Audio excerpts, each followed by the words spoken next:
Well, good afternoon there. I have with me Dr. Kenneth Smith of the University of Texas Medical Branch down in Galveston. Hey. How's it going? Good. And so I initially ran into Dr. Smith via LinkedIn. I was starting a group called Creating a World Without Health Disparities, and I saw his background and invited him. And he made an interesting comment about the difference between health disparities and health equities. And I felt that that was a really important conversation to have. And so I invited him on to HealthSavvy with me today. So good afternoon, Dr. Smith. How are you going? I'm good.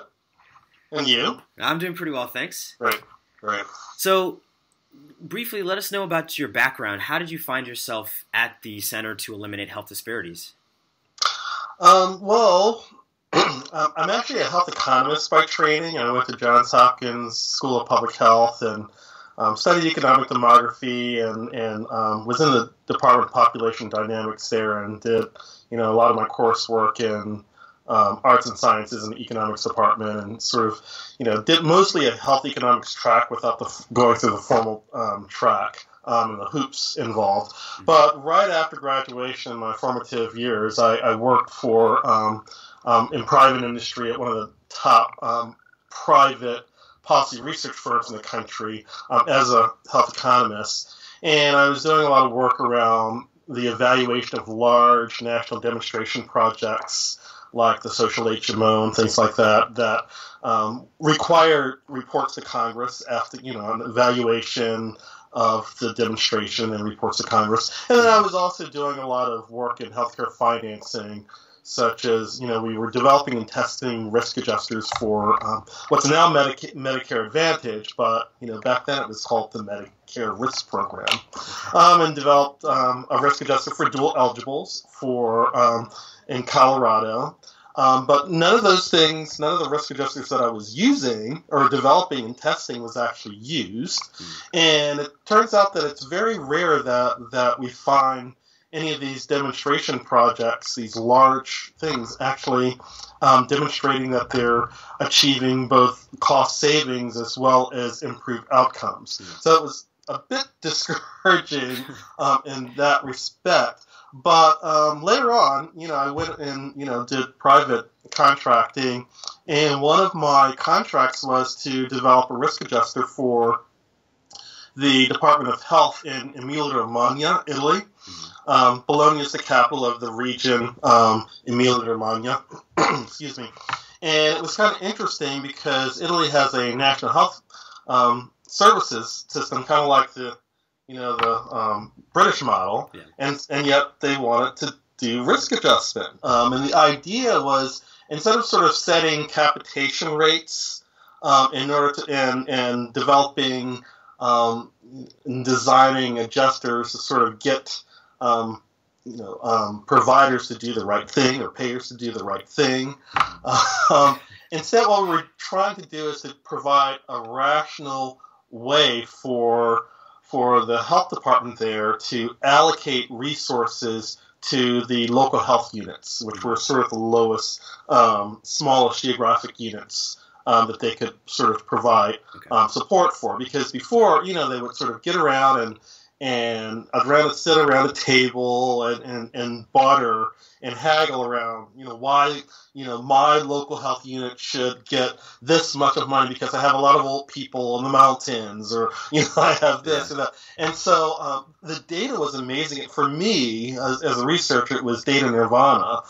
We had we had medical data of the entire population, including their prescriptions, their inpatient, outpatient service use, and so forth, as well as costs. And so we were able to use the disease staging model to develop a risk adjuster, which they used to sort of, what I did was I created these wristbands of like, this is what, your expected cost is for this group of people is within a certain range.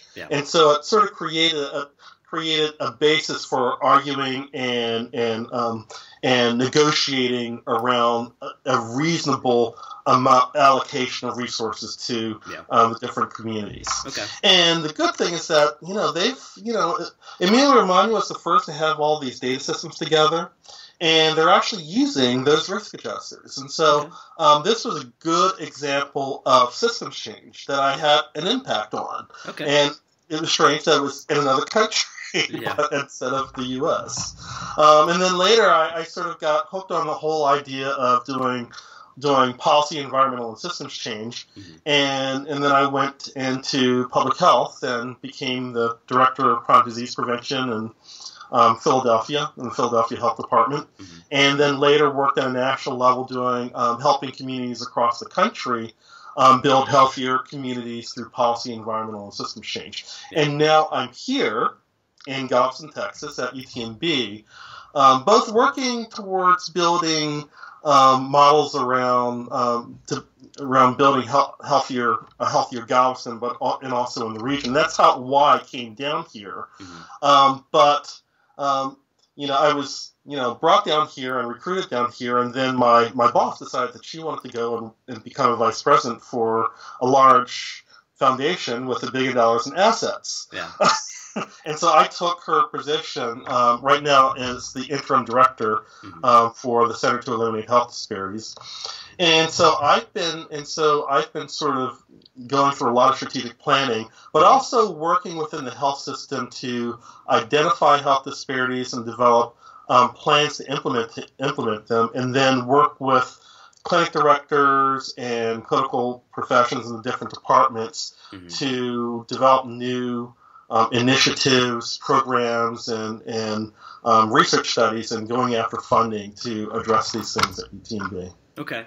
Now, is this kind of a departure from the world of risk adjustment that you had come from, or is there still a lot of those same concepts that are at play when you focus more on the policy side of things?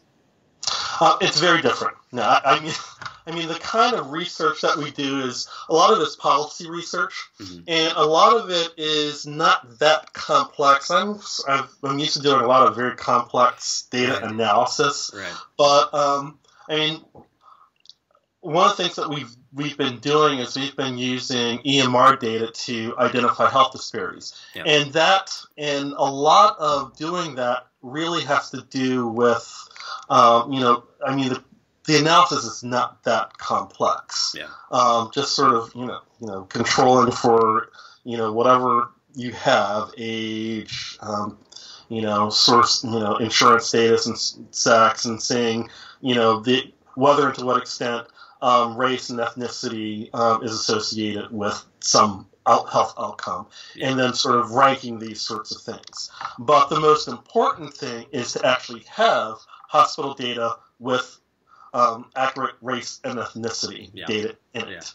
And so we have a project from our Texas 1115 waiver program called the Real Data Project, where we were charged with improving our information systems to more accurately collect race, ethnicity, and language data, and then to identify disparities by race, ethnicity, and language, and develop plans to address them.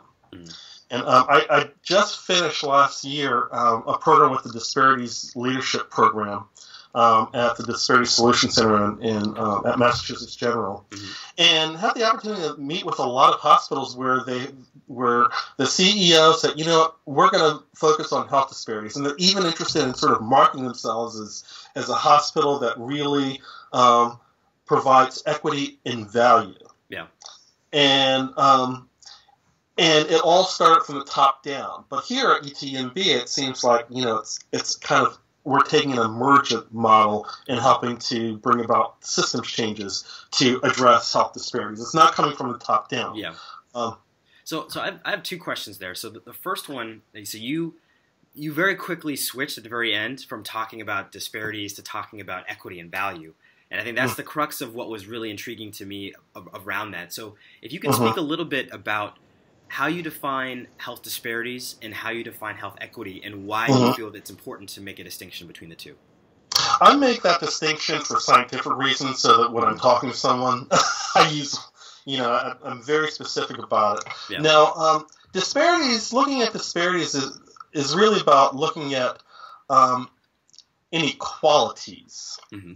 They're just basically difference in rates of disease, rates of satisfaction with care, rates in outcomes, things like repeated hospitalizations or unnecessary hospitalizations, things like that. Whereas health inequities are not just the inequalities, but they're defined as differences in health across population groups that are unnecessary, avoidable, and unfair. Okay. And so there are two concepts in the idea of health equity and health inequities that are there, that are present, that are not present in the definition of health disparities, which is, for health equity, the concept is not just about differences in numbers, but also whether or not they're fair. Yes. And so there's a social justice component and an ethical component to it. And it's not just a scientific or mathematical thing. Okay, that makes sense. And so then that seems to then align with what you were talking about in terms of at UTMB, you're focusing more in more of a grassroots or emergent model of making the systemic change as opposed to a top-down.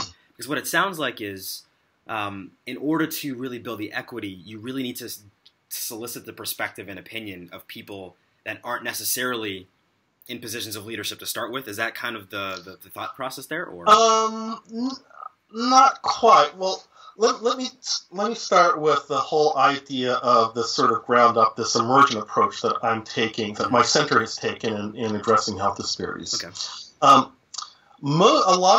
Generally speaking, addressing health disparities at a medical center typically starts at the C-suite level. Mm-hmm. And in fact, if you talk to some of the people in the Disparity Solution Center, they say that they would typically say that is the first thing that one should do. Yeah. We do not explicitly have C-suite approval to address health disparities. Mm-hmm. It's not in any of it's not in our value statement, in our mission. It's not an explicit statement. Whereas if you look at Catholic hospitals or Baptist hospital, where their mission, they have a sort of social justice mission that's a part of them because they're religious. They came from a religious institution, or you have CEOs that are leaders in this that really want to make this a part of their marketing and their strategy. Mm-hmm. It's explicit. Mm-hmm. It's somewhat implicit for us in that, we do have a center to eliminate health disparities here. Mm-hmm. We also have we've had an Office of Diversity and Inclusion, and we have a Diversity Council.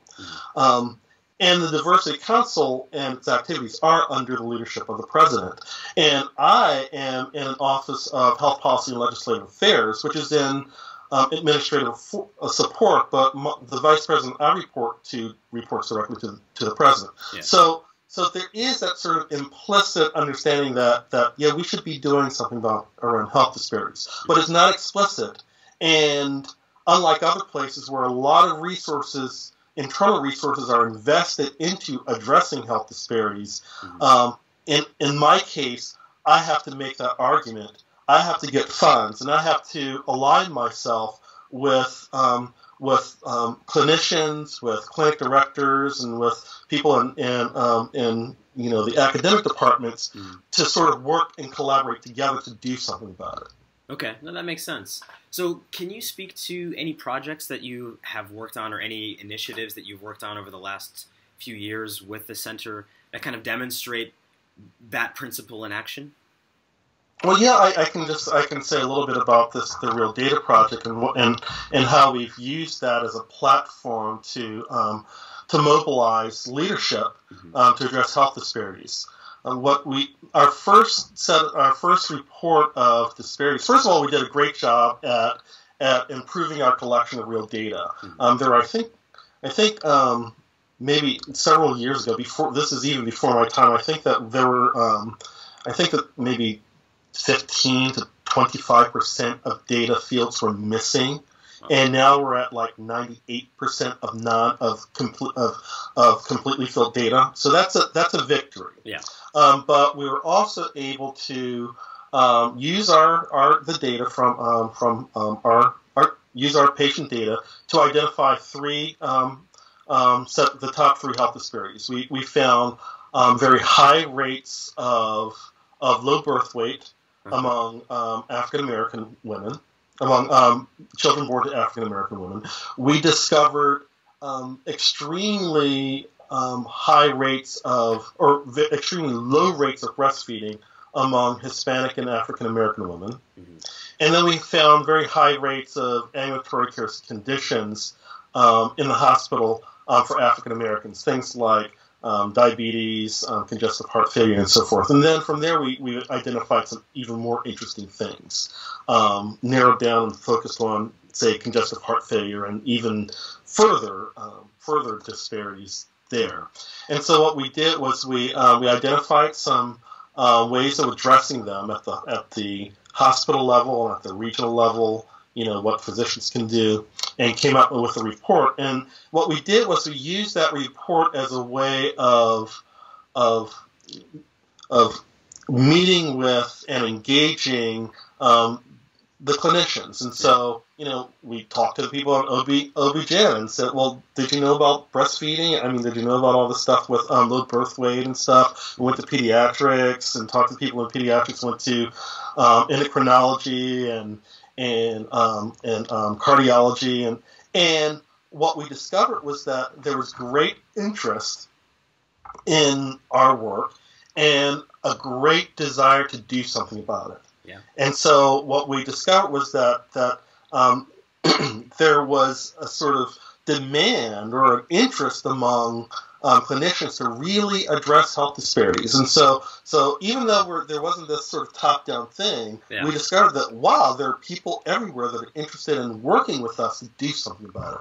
So as a result, we had a series of health equity forums where we brought people together from clinical data management, from the different clinical departments, from institutional support, and the people that run the front desk and the registration and stuff. And we sort of got them together to talk about the results and present to them a model of collective leadership that would address health disparities in a systematic way.